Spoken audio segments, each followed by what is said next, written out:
Hello out there. This is Terry, astrologer, Reiki master teacher. Today I want to talk to you about what is an eclipse and why should you care.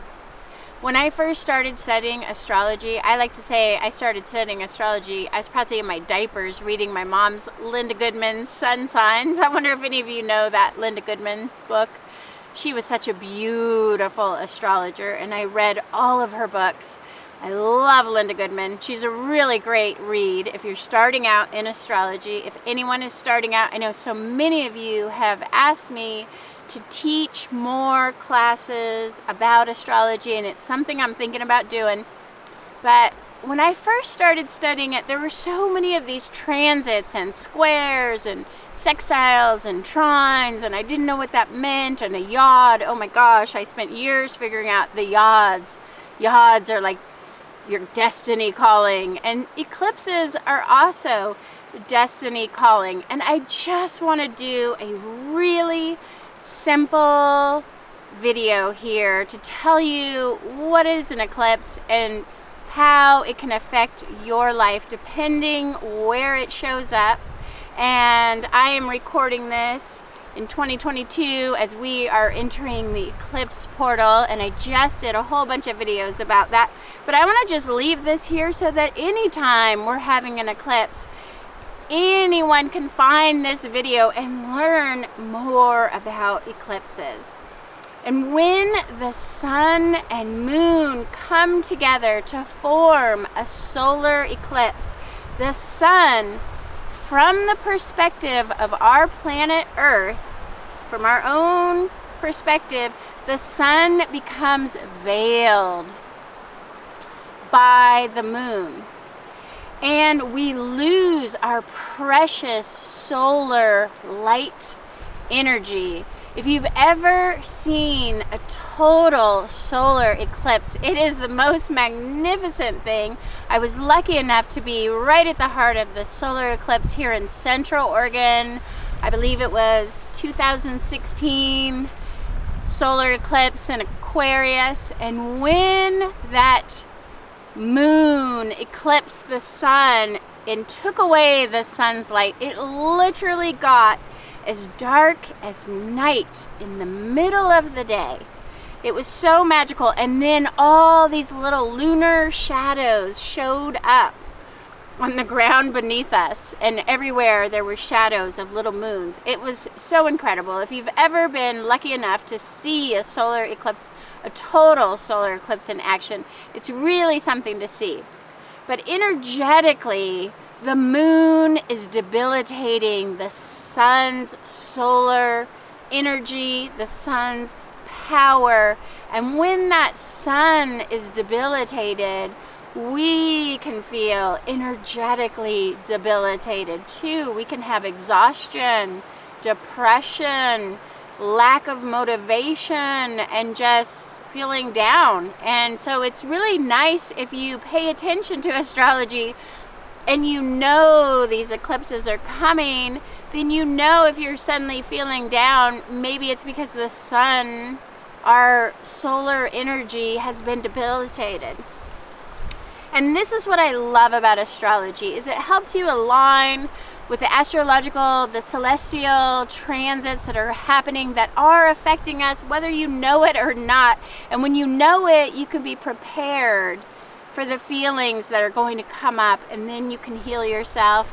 And when there's good, go for it transit, you can go for it. And when there's a pullback, maybe I'm just going to go take a nap and go within transit, you can do that as well. And when we have lunar eclipses, we are getting ready to have a blood moon lunar eclipse as I record this. Lunar eclipses form when the Earth casts a shadow on the moon. So the Earth, is debilitating the moonlight, the moon's energy.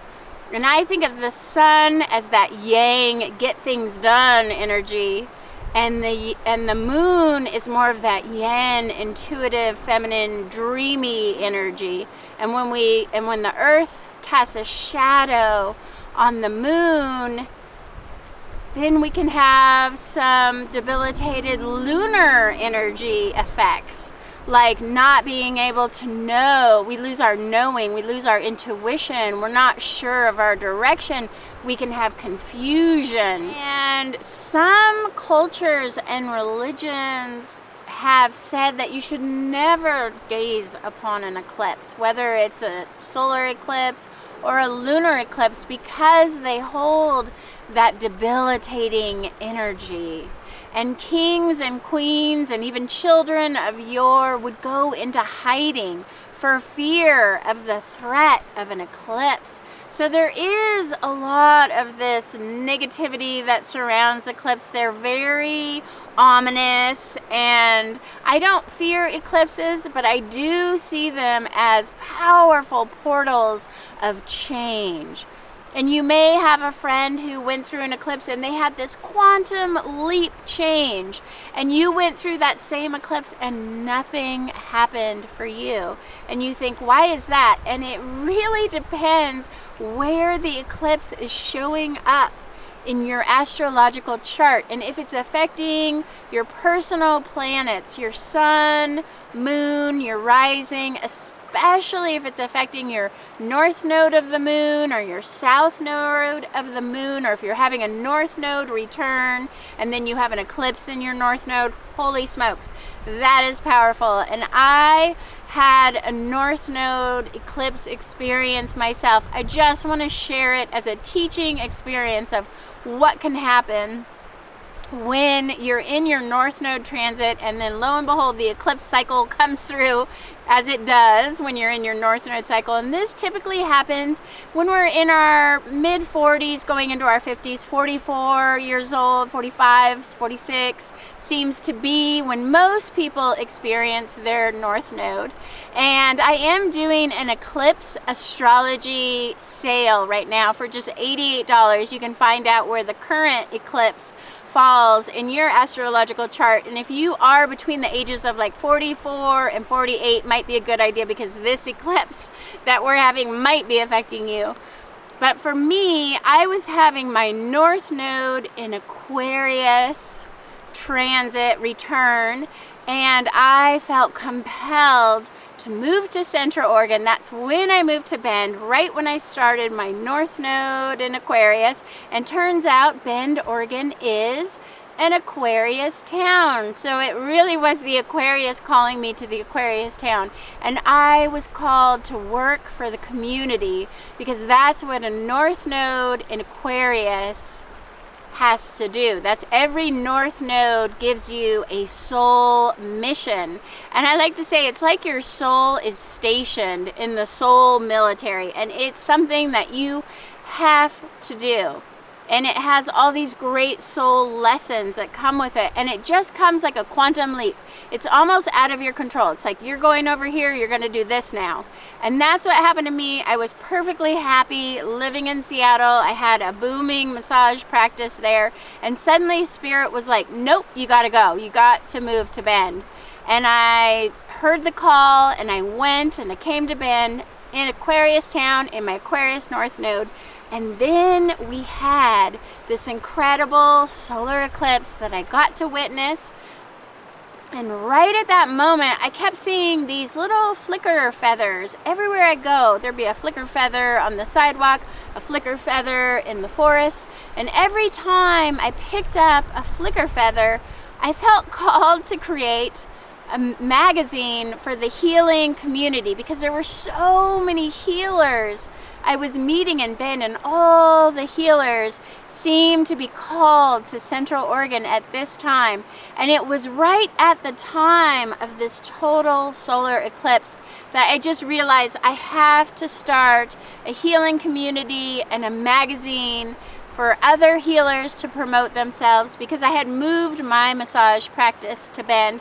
And I found it a little bit harder to get clients here in Central Oregon, to be honest, than it was when I lived in Seattle, and I was very connected in Seattle. I knew a lot of people. In Bend, I was having a hard time connecting with others and getting the clients.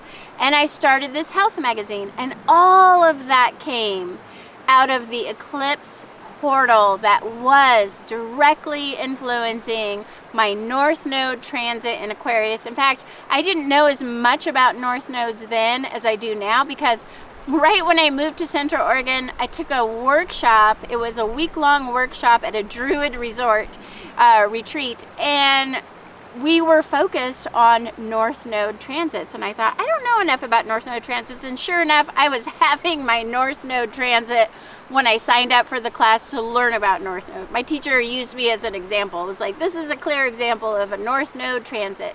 So anyways, that is the kind of, I went way deeper than a basic eclipse explanation, and I hope I haven't lost any of you. But that's the kind of thing that an eclipse portal can bring about. It can just transform your life and set you on a whole new trajectory. It opens new doors. It puts your soul on a mission that you have got to complete this thing. You're compelled to do something you've never done before. I've never owned a magazine before, and now I do. And I still, to this day, that was 2016. Here we are 6 years later, and I still own the Bend Health Guide, and we still have a community. We have another channel, the Bend Health Guide channel, where we do all kinds of health and wellness videos, and it all came out of this eclipse. And this is a time, if you have personal planets or if you have your North Node transit in this eclipse that we're having, destiny is calling you. That's what eclipses are all about. It puts you in line with your fate, what your soul was brought here to do, the big life lessons. So pay attention to any signs, messages, dreams, and just divine inspirations. Make note of who you're meeting. When we go into an eclipse portal, I always think, who's going to show up during this eclipse portal? Whoever shows up, that's probably somebody really important. It could be somebody you've known in a past life even. It could be a teacher, a mentor, somebody significant just might show up in your life. And it can be something that happens around that time that just creates a domino effect, where one idea leads to another and leads to another, and before you know it, you've started a whole new enterprise, a whole new podcast, a whole new video. You know, something comes out of this eclipse that will put you in this whole new direction. So just be open to the signs and signals and respect the debilitating energy. This is not a time to be running a marathon. When you have a solar eclipse and the sun's energy is not with you, you might not feel like the energy is supporting you. It's more of a time to dream the dream into being and to just be in the quiet, unknown, the abyss, the liminal space that is an eclipse portal, to just see what wants to show up for you. This is more of a time for a retreat, meditation, dreaming, resting, going within, listening to spirit, and doing some journal writing and just trying to connect with your higher purpose during an eclipse. And I hear the sound of a flicker calling as I'm doing this recording, and that just gives me chills, because I know for me it was just finding flicker feathers, and it can be something just that simple for you too. If you have felt the calling of this eclipse in some kind of symbol, I'd love to know. Leave a comment down below. And thanks for watching. Like, subscribe, and I will see you next time.